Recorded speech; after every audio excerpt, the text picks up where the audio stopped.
all heard it, and many of us have said it. Halifax traffic seems worse than ever. New data backs up that feeling.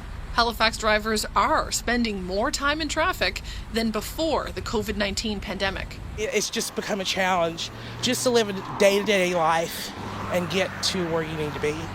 CBC News looked at data from geolocation company TomTom from August through October over the past 6 years.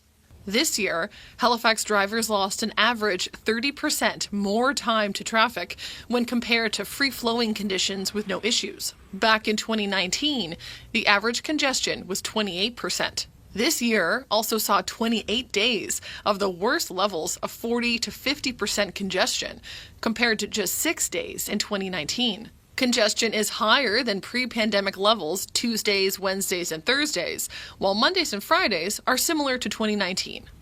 So why is this happening now? Well, Halifax has a lot more people. About 55,000 people moved to the city between 2019 and last year, bringing the population to 500,000. There's been major construction projects like the Cogswell District, and with just a few entry points to the peninsula, things can get backed up easily. It's hard to believe sometimes, but it could be a lot worse. Many people are still working from home. A recent city survey found 40% of people work from home at least some of the time. It showed people with hybrid schedules usually go to the office Tuesday through Thursday, which matches the new midweek congestion.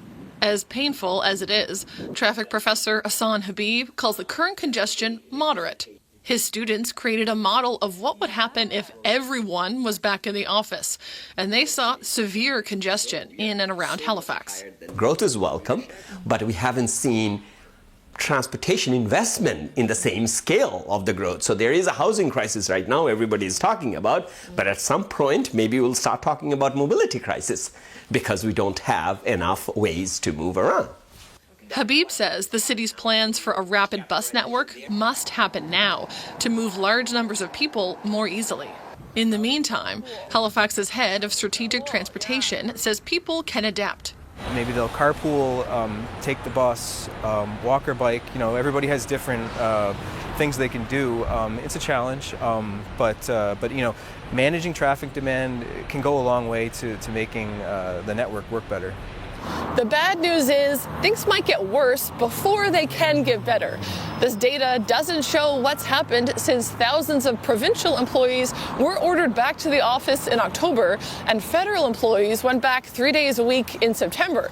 Haligonians will just have to wait and see if things get moving anytime soon. Haley Ryan, CBC News, Halifax.